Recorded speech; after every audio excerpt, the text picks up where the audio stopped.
les bendiga, somos iglesia, somos Amisadai, una vez más acá tratando de poder llegar a sus vidas a través del estudio de la palabra, tal como lo hemos venido exponiendo en semanas anteriores, la carta a los Gálatas o a las iglesias de Galacia por el apóstol Pablo. Y en esta ocasión vamos a tomar la lectura en el capítulo 1, versículo 11 al 23, y luego del capítulo 2, versículo 1 al 10. Leemos la palabra en el nombre del Padre, del Hijo y de su Santo Espíritu. Mas os hago saber, hermanos, que el evangelio anunciado por mí no es según hombre, pues yo ni lo recibí ni lo aprendí de hombre alguno, sino por revelación de Jesucristo. Porque ya habéis oído acerca de mi conducta en otro tiempo, en el judaísmo, que perseguía sobremanera la iglesia de Dios y la asolaba. Y en el judaísmo aventajaba a muchos de mis contemporáneos en mi nación, siendo mucho más celoso de las tradiciones de mis padres.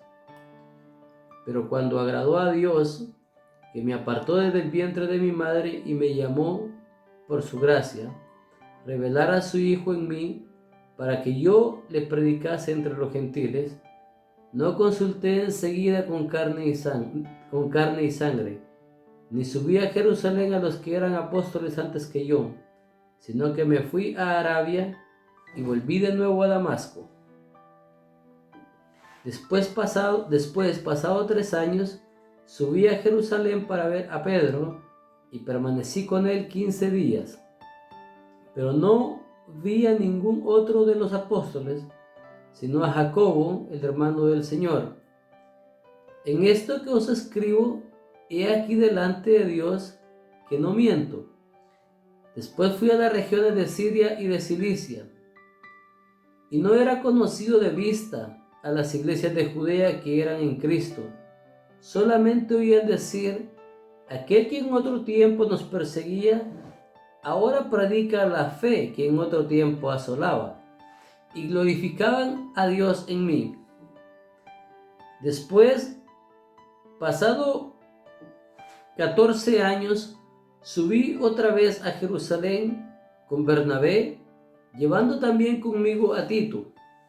Pero subí según una revelación, y para no correr o haber corrido en vano, expuse en privado a los que tenían cierta reputación el evangelio que predico entre los gentiles.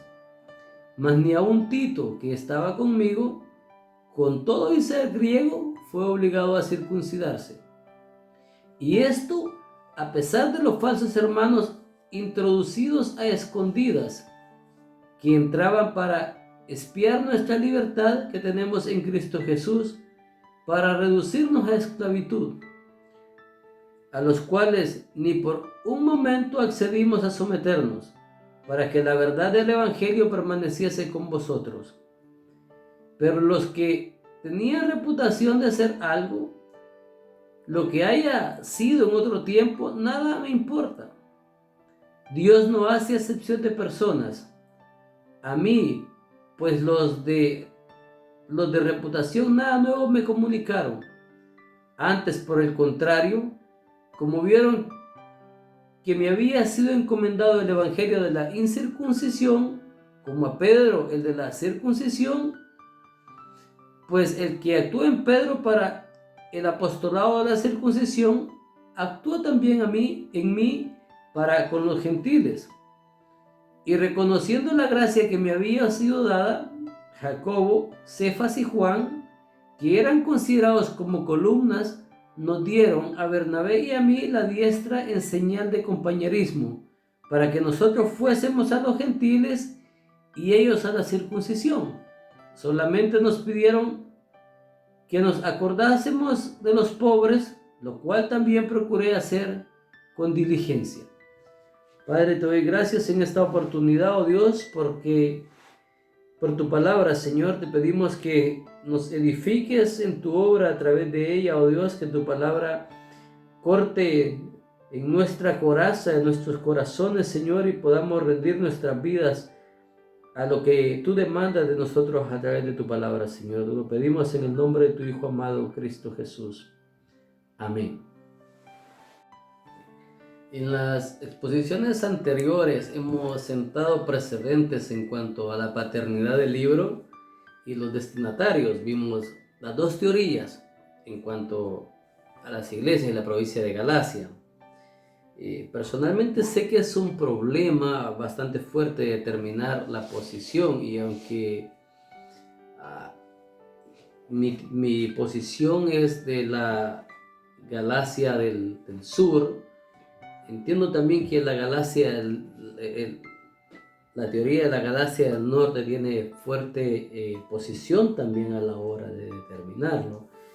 En ambos lados hay dos paladines que a mi gusto son muy grandes exponentes en cuanto a la teología. Por un lado, el Lightfoot, que es el de la posición nortina, y por el otro lado F.F. Bruce, que es uno de mis teólogos favoritos y que mantiene la posición sureña, que es la que yo me inclino más. Sin embargo, ambos teólogos son respetados para mí, y ambos teólogos tienen mucho que decir en cuanto a la posición geográfica de los Gálatas.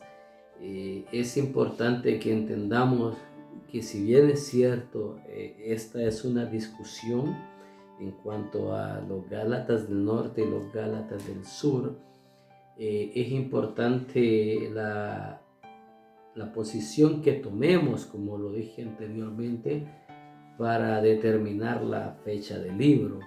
Y a pesar de que mi posición es la misma posición que F.F. Bruce, que los Gálatas a quienes el apóstol Pablo les está escribiendo son los Gálatas del sur, o de la provincia de Galacia, que fue establecida bajo el gobierno romano, y no a los Gálatas étnicos, como lo sostiene Lightfoot, no quiere decir que no respeto mucho de la posición de Lightfoot, y que si en algún momento a mí me pareciese que Lightfoot tiene mucho más argumento poder tomar, eso siempre es importante ver con respeto la vereda del frente en cuanto a poder determinar estos factores y que estoy hablando de la carta. Por eso estudiamos, porque no lo conocemos todo y tratamos de aprender cada día. De la misma manera que determinamos la paternidad del apóstol Pablo y la posición de los Gálatas, también hablamos de la fiabilidad del mensaje del apóstol Pablo. Y mucha de esa fiabilidad, o toda esa fiabilidad de la que estamos hablando, la expusimos en el estudio anterior, y para eso citamos en muchas ocasiones a Isaías, el profeta Isaías, conocido también como el quinto evangelio. En ese contexto vimos que Jesús mismo reclama ser el ungido de Dios, cuando después de haber ayunado 40 días y 40 noches llega a la sinagoga y abre y lee en el rollo y lee el profeta Isaías y dice: el Espíritu del Señor está sobre mí por cuanto me ungió. Luego, después de que él cierra el libro, dice: esta profecía se ha cumplido delante de vosotros. Entonces, el evangelio que el apóstol Pablo está predicando no es un evangelio personal, no es algo que Pablo está inventando, o no es un nuevo mensaje. Está establecido dentro del contexto cultural judío, en la revelación de la Torá, y expresado en la persona de Jesucristo. Pablo simplemente es un enviado. Pablo es lo que él se considera a sí mismo apóstol, pero un apóstol enviado para dar un mensaje. Cuando nosotros vemos la introducción de la carta a los romanos, Pablo habla apóstol y siervo en una forma de servicio en el que era siervo por amor. Déjeme explicarle esto. Cuando una persona era un siervo por amor, era una decisión personal. Él cortaba parte de su oreja y la clavaba en un poste en la puerta de la entrada de la casa de un amo. Él está diciendo que él no quiere su libertad. Lo que Pablo está diciendo cuando está hablando de su apostolado es que él es siervo de Jesucristo por amor a la gracia que fue recibida o la gracia que le fue otorgada de parte de Dios hacia él. Dicho lo anterior, Pablo defiende que el evangelio que está predicando no lo recibió de parte de los hombres. No podemos entender a Pablo como apóstol sin entender el episodio del camino a Damasco. Desde su encuentro con el Señor Jesús en la narración, debemos de entenderlo como Lucas narra el libro de los Hechos y lo que sucede. Que hay ciertos intervalos de tiempo mientras Lucas está narrando. Debemos de tener una hermenéutica clara de que el libro de los Hechos es un libro histórico y que está narrando precisamente eso, historia, y que entre un versículo y otro versículo puede pasar un intervalo de tiempo. Debemos de entender como un libro de historia en el tiempo preciso, en el año o en la época en que fue escrito, y no utilizar la misma hermenéutica que podemos utilizar con un libro histórico de nuestro tiempo. Cuando Pablo o Saulo, en ese entonces Saulo de Tarso, se encuentra con Jesús, cae al piso y queda ciego, y Dios envía a Ananías para que ore por él. Y luego de que Ananías ora y Saulo recupera la vista, Saulo no corre a Jerusalén. Saulo no va a Jerusalén a contar su experiencia. Saulo se va y empieza a predicar en Damasco, empieza a predicar en la ciudad donde se queda, pero no se reúne con los apóstoles. Se va a Arabia y por 3 años alrededor predica en unas comunidades donde los que estaban allí, cuando leemos el libro de los Hechos, preguntan: ¿no era este el que perseguía la iglesia de Cristo? Pero Pablo con más intensidad predicaba, y por cerca de 3 años él siguió meditando y predicando en la experiencia que tuvo camino a Damasco. Entonces, cuando Pablo reclama que esa revelación que él tiene del Evangelio, él es directamente dada por Dios, y él dice: yo no consulté carne ni sangre, lo que está diciendo es que aún no se reunió con los apóstoles de la iglesia primitiva para contarles su experiencia. Y luego dice que pasado un tiempo se reunió con algunos de los apóstoles. En este caso cita a Pedro, y que no vio a ningún otro más de los apóstoles, sino solo a Jacobo, el hermano de Jesús. Pero llama la atención otra de las cosas que Pablo apunta, y es al conocimiento del judaísmo que él tiene. Y él dice que él aventajaba a muchos de sus contemporáneos en su nación, siendo mucho más celoso en la tradición de mis padres, dice. Y cuando hablamos del judaísmo de Pablo, que lo expresamos en el estudio anterior, o en el primer estudio en cuanto a eso, estamos hablando de un Pablo comprometido, pero no solo estaba comprometido intelectualmente con la Torá, no solo un conocimiento abstracto, sino que Pablo tenía una relación personal con lo que creía. Pablo estaba dispuesto a morir o a matar por lo que él consideraba la ley de Dios. Recordemos que cuando decimos que Pablo estaba dispuesto a morir y a matar por la ley de Dios, recordemos que él estuvo allí en la muerte de Esteban. Y cuando él pide cartas para perseguir a la iglesia, por eso es que se va de Jerusalén a Damasco, Pablo está tomando un riesgo de ir persiguiendo a la iglesia. Si bien es cierto, la iglesia primitiva no era una iglesia violenta, sino que más que todo fue violentada, pero estamos viendo que era cuestión de vida o muerte para algunos, y Pablo estaba comprometido con eso. Sin embargo, a pesar de tener ese celo, Pablo no vio ningún mérito personal en su llamado a la salvación. Es más, él recalca que fue por agrado de Dios que lo apartó. El término apartar, Pablo lo utiliza también en Romanos 1:1, y ese mismo término es el utilizado por el profeta Jeremías en el capítulo 1:15, cuando hablamos de ser apartado. En este caso estamos hablando de un propósito especial con el cual Dios apartó a un ser humano para una misión determinada, importante, a través de la historia de la revelación bíblica.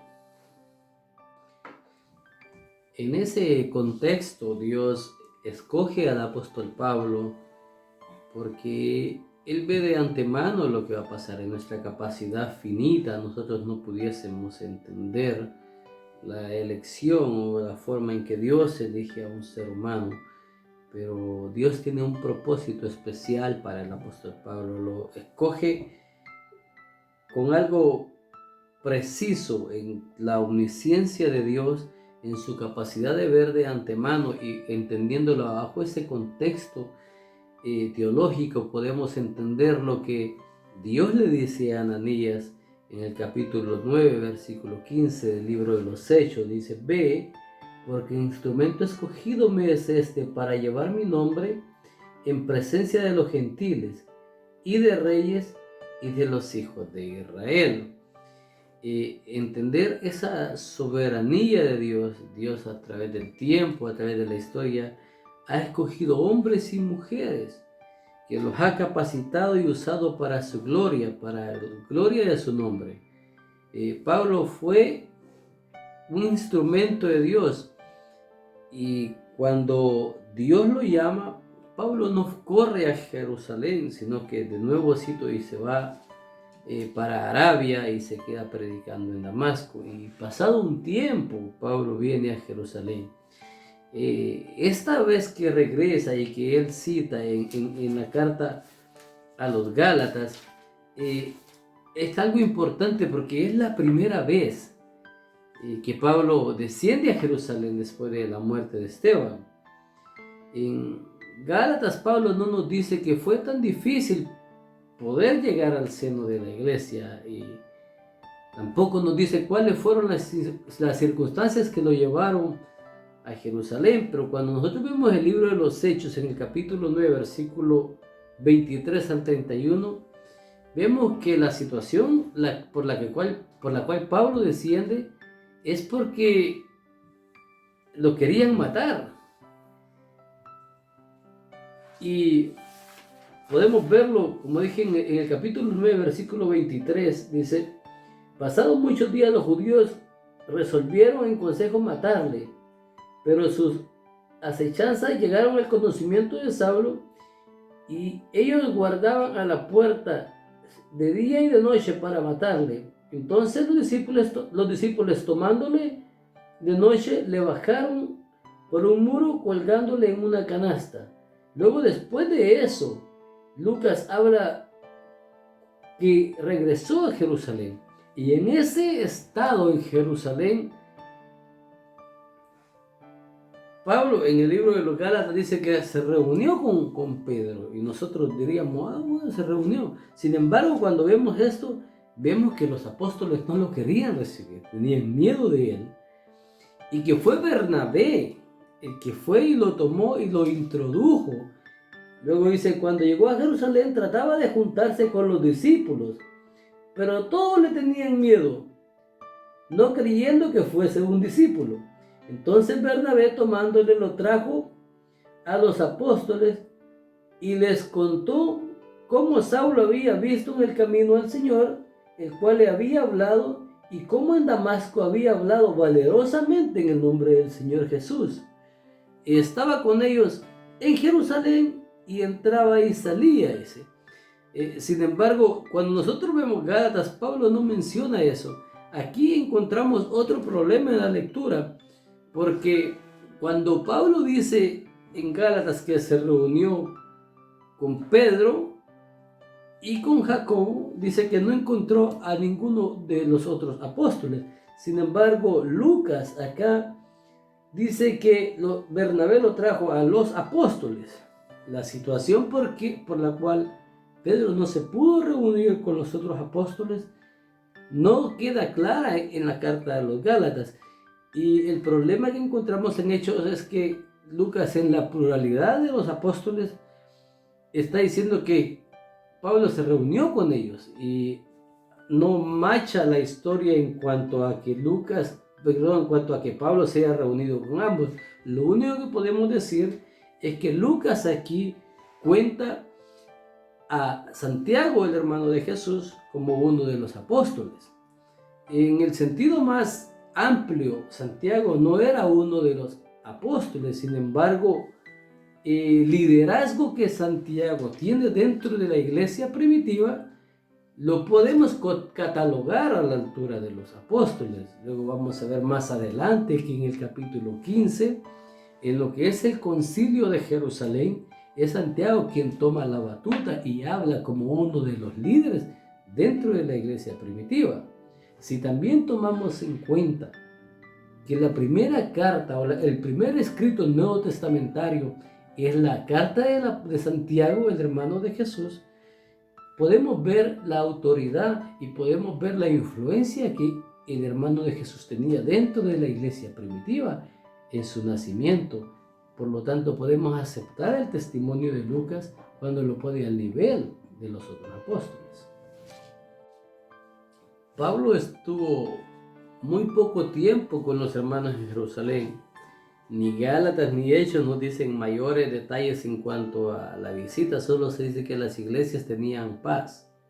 En cuanto a la persecución guiada por Pablo antes de su conversión, y que luego de aquella corta visita los apóstoles tuvieron otra perspectiva de Pablo como persona, ya un Pablo converso, un Pablo al cual posiblemente no le iban a tener el mismo miedo, el mismo temor en cuanto a la persecución despiadada que éste ejercía en contra de los cristianos, tomando en cuenta que hoy, en ese momento, Pablo se identificaba con la fe y predicaba y debatía ardientemente en cuanto al Evangelio de Jesucristo.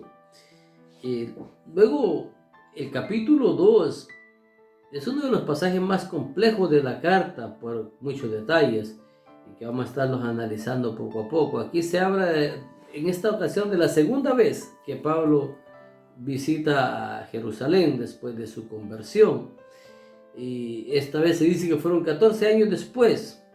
Han de haber pasado muchos sucesos en esos 14 años, pero acá Pablo desciende a Jerusalén, Pablo vuelve a Jerusalén. Esta vez sus acompañantes Bernabé y Tito. La primera vez fue Pablo solo y fue Bernabé quien se acercó a Pablo y lo introduce ante los apóstoles. Luego, pasado el tiempo, Bernabé va a predicar a Antioquía y va a buscar a Pablo para que le venga a ayudar a la prédica acá. Aquí en el capítulo 2 del libro de Gálatas, nosotros vemos que bajan 14 años o vuelven 14 años a Jerusalén, 14 años después a Jerusalén, y esta vez, como repito, venía acompañado Pablo de Bernabé y Tito. Si hacemos una lectura de Hechos capítulo 11, versículo 27 al 30, leemos algunas cosas particulares acá. Dice: en aquellos días unos profetas descendieron de Jerusalén a Antioquía, donde se encontraba Pablo y Bernabé, y levantándose uno de ellos, llamado Ágabo, daba a entender por el Espíritu que vendría una gran hambre en toda la tierra habitada, la cual sucedió en tiempo de Claudio. Entonces los discípulos, cada uno conforme a lo que tenían, determinaron enviar socorro a los hermanos que habitaban en Judea, lo cual en efecto hicieron enviando ancianos por mano de Bernabé y Saulo. Es importante que Hechos no menciona a Tito. Sin embargo, cuando nosotros leemos Gálatas, Pablo dice que él bajó con Bernabé y con Tito. Este pasaje es uno de los más fuertes por la teoría de los Gálatas del norte. Dice que es un pasaje diferente, que no está hablando de una situación en cuanto a los problemas que más tarde se reflejarían en la iglesia de Galacia. Sin embargo, debemos de entender que el hecho que no se mencione a Tito acá no significa que por omisión Tito no esté. Una de las posiciones más fuertes de algunos eruditos es que Tito es el hermano menor de Lucas, el escritor del libro de los Hechos, y que Lucas omite el hecho de mencionar a Tito porque no lo ve necesario. El papel de Tito es irrelevante en cuanto al momento. O sea, es más importante la mención tanto de Pablo como Bernabé. Como digo, esta es una de las posiciones más fuertes en cuanto a ello, y que por eso estamos hablando de que se está tratando de un pasaje que no tiene nada que ver con los problemas que se tratan en el concilio. Sin embargo, cuando definimos eso, debemos de entender que lo que estamos hablando acá, estamos hablando de la paternidad y estamos hablando de la fecha del escrito. El nosotros decir que Gálatas fue un escrito a los Gálatas del norte, estamos hablando de la fechación 10 años después. Estaríamos hablando de que Gálatas fue escrito entre el año 58 y 59. Sin embargo, cuando nosotros vemos la próxima vez que Pablo desciende a Jerusalén, que es la posición que toman los Gálatas, la posición de Gálatas del norte, la encontramos en Hechos 21. Y en Hechos 21, Bernabé no es parte de la comitiva, porque Bernabé y Pablo se separaron en su segundo viaje por el problema de que Pablo no quiso que Juan Marcos, el sobrino de Bernabé, los acompañase a ese viaje misionero. Entonces, es más complicado querer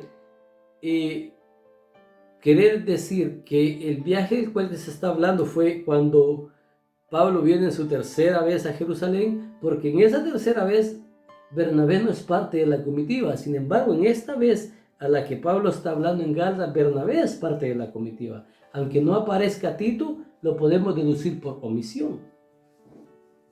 Entendemos que dar una solución al problema de la no mención de Tito no es fácil, pero vuelvo y repito, es mucho más difícil querer dar una solución al problema de la ausencia de Bernabé en Hechos 21. Por lo tanto, mi inclinación es que este viaje del cual Pablo está hablando es un viaje antes del concilio en el capítulo 15 y no después. Por lo tanto, a pesar de ello, quiero decir que es importante siempre ver a la vereda qué dice Lightfoot en cuanto a este suceso y poder conciliar. Nosotros no estamos siendo deterministas en esto, en el decir Bruce tiene razón y Lightfoot está equivocado. Creo que siempre es importante tener las dos perspectivas para poder aprender y tener una visión más clara de esto. Luego, Pablo dice que él se reúne en privado con los que tenían cierta reputación. Recordemos que antes de eso, Pablo dice que bajó o fue a Jerusalén por una profecía que se dio, y justamente esa posición es reconciliable con lo que leímos en el libro de Hechos en cuanto a la profecía de Ágabo, de la hambruna. Y luego dice que se reúne con estos que tenían cierta reputación. y se reúne para explicarle el evangelio que él está predicando a los gentiles. Y que recordemos que no era algo nuevo, recordemos que también el problema de los gentiles introducidos en la fe no era algo nuevo, no era una discusión nueva. Pedro fue a la casa de Cornelio y cuando predicó el evangelio y regresó y contó lo que pasó en la casa de Cornelio, nosotros encontramos en el capítulo 11 y el versículo 2 y 3 cuál fue la posición de estos que ellos hablan como los de la circuncisión.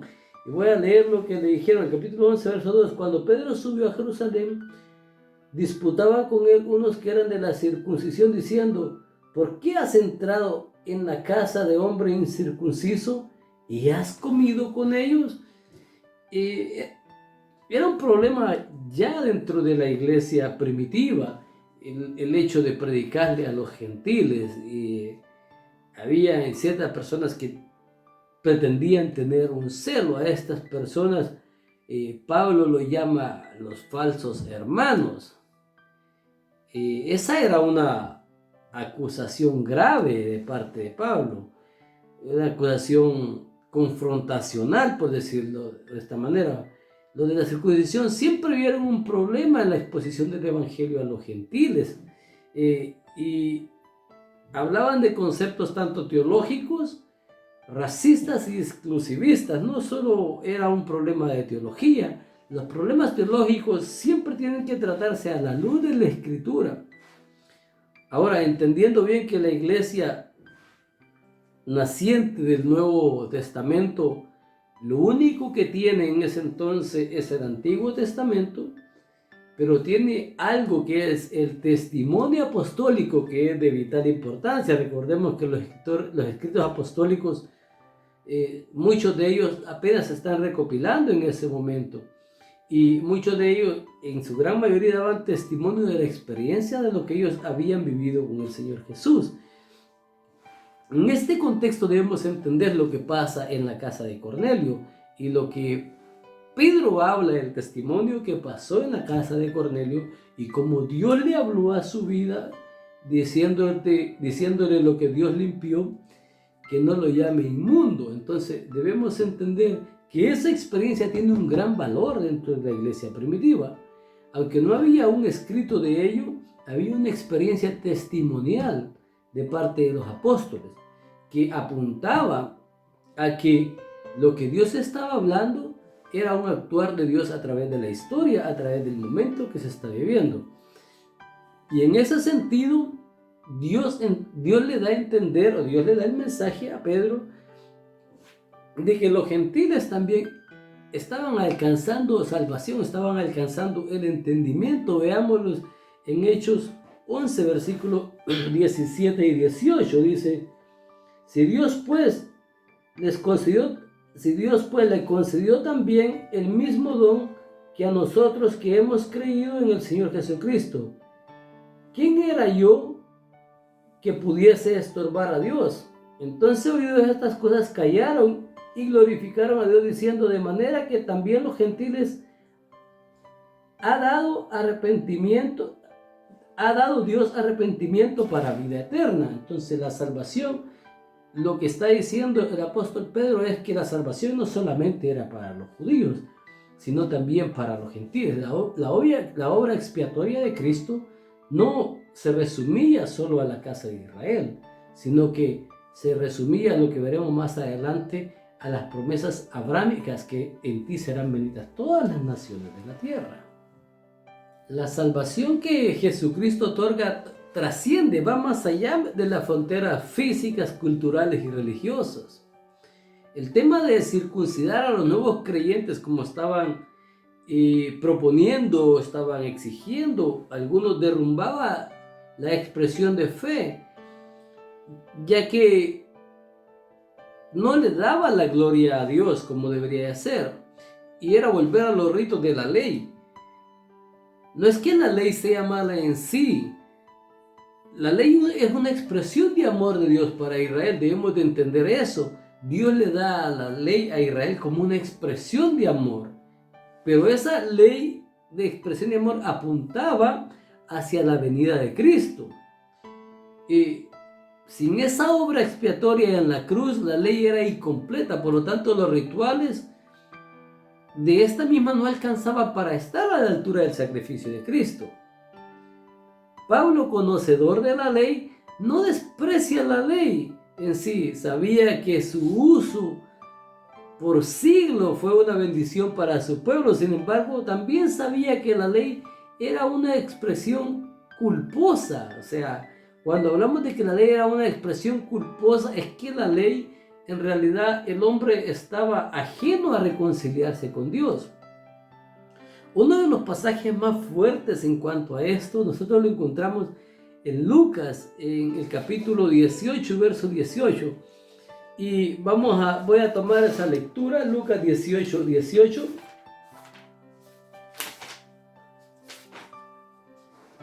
Dice, un hombre principal le preguntó diciendo, Maestro bueno, ¿qué haré para heredar la vida eterna? Jesús le dijo, ¿por qué me llamas bueno? Ninguno hay bueno sino solo Dios. Luego le dice, los mandamientos sabéis, no adulterarás, no matarás, no hurtarás, no dirás falsos testimonios, honra a tu padre y a tu madre. Él dijo, todo esto he guardado desde mi juventud. Jesús, oyendo esto, le dijo, aún te falta una cosa, vende todo lo que tienes y dalo a los pobres, y tendrás tesoros en el cielo, y ven y sígueme. Entonces él, oyendo esto, se puso muy triste, porque era muy rico. Al ver Jesús que se había entristecido mucho, dijo, cuán difícilmente entrará en el reino de Dios los que tienen riquezas, porque es más fácil pasar un camello por el ojo de una aguja que entrar a un rico en el reino de Dios. Los que oyeron esto dijeron, ¿quién pues podrá ser salvo? Y él les dijo, lo que es imposible para los hombres es posible para Dios. Mire, Jesús se topa con una persona y le dice, Maestro, ¿qué hago para heredar la vida eterna? Y luego Dios le cita la ley. Y esta persona le dice, todo lo he guardado desde mi juventud. R.C. Sproul, en su libro La Santidad de Dios, dice, nosotros vemos ese diálogo y pensamos que en ese diálogo están hablando las dos personas más puras del universo. El simple hecho que dijera, todo eso lo he guardado desde mi juventud, ya quebró la ley. Ningún ser humano podía o puede cumplir la ley a cabalidad. Y cuando rompemos uno de los mandatos en la ley, la Biblia dice que los hemos roto todos. Entonces, el único ser que pudo vivir y cumplir la ley y cargarla por nosotros pues, es Cristo Jesús. Nosotros como seres humanos no tenemos la capacidad para poder cumplir la ley. Por lo tanto, cuando entendemos eso, es que solo a través del sacrificio de Cristo, el hombre puede llegar al pleno conocimiento de Dios. Porque a través de la ley siempre nos vamos a sentir culpables, porque siempre vamos a romper la ley. Entonces, cuando Pablo habla de esto, y hay personas que se glorían de cumplir la ley, tanto en el tiempo de Jesús como en el tiempo de Pablo, encontramos personas que eran vistos o eran tenidos como grandes eminencias por cumplir o por vivir una vida piadosa. Sin embargo, a esos Pablo dice que él los aventajaba desde su tiempo y por lo tanto él podía jactarse de eso. Sin embargo, Pablo entendía que a pesar de todo eso, le hacía falta mucho y que solo a través de la persona de Jesús pudo haber él alcanzado gracia. Entonces, la ley no es que sea mala, simplemente que nosotros no podemos cumplir esa ley. Y fue Jesucristo el que la cumplió en nosotros y nos trajo vida eterna. Gracias a eso nosotros podemos encontrar o alcanzar lo que es el favor de Dios. Luego de eso, Pablo busca la aprobación del mensaje. En cierta manera, no es que Pablo necesitara humanamente esa aprobación. Sin embargo, esto habla de la humildad de Pablo. Someterse a la evaluación de los otros apóstoles. A veces el conocimiento de algunas personas los llevan a vanagloriarse creyendo que no les deben rendir cuentas a nadie. Sin embargo, el verdadero evangelio está cimentado en la humildad, en el sometimiento, primero a la Escritura y luego a las autoridades eclesiásticas. Los apóstoles le dieron el apoyo a Pablo y a Bernabé, entendiendo que esta misión va más allá. No es nada personal, va más allá de nuestro enfoque personal. El mensaje del Evangelio rompería las fronteras en todo el sentido de la palabra, tanto físicas como raciales. Pero a pesar de que Pablo estaba recibiendo el mensaje directamente de Dios, Pablo se somete a los apóstoles. Pablo pudiese haber sido un arrogante, pero eso desacreditaría el mensaje. A pesar de que él recibió el mensaje directamente de Dios, a pesar de que posiblemente en el conocimiento de este mensaje pudiese aventajar también a los otros apóstoles, él se sometió al escrutinio del mensaje ante los otros apóstoles. Vuelvo y repito, eso debe en nosotros causar un espíritu de humildad. Por mucho que creamos muchas veces conocer, debemos de tener un sometimiento hacia otras autoridades eclesiásticas sobre el ministerio al cual nosotros estamos siendo enfocados, porque eso va a traer o trae credibilidad a lo que hacemos. No somos soldados únicos, pertenecemos a un cuerpo, y cuando entendemos eso, entendemos que el llamado que hay no es un llamado, aunque es un llamado personal, muchas veces también es un llamado universal. Y Pablo entendió eso y recibió la bendición de los apóstoles. Y lo único que los apóstoles le recomendaron, y es la conclusión que tomamos en esta oportunidad, es una conclusión de vital importancia, donde le dijeron los otros apóstoles que tuvieran el cuidado de los pobres. La Biblia, traducción al lenguaje actual, dice: la única condición que nos pusieron fue que no dejáramos de ayudar a los pobres de la iglesia en Jerusalén, y eso es precisamente lo que he estado procurando hacer. Pablo y Bernabé viajaron a Jerusalén precisamente por ese encargo, porque un profeta o una persona con ministerio profético, Ágabo, habla de la necesidad que iba a haber la iglesia, y Pablo y Bernabé bajaron porque los ancianos le dijeron: bajen a Jerusalén y lleven esta ayuda. El verdadero mensaje de Dios siempre va a ir acompañado de la compasión y la necesidad, para cubrir la necesidad. Que Dios les bendiga.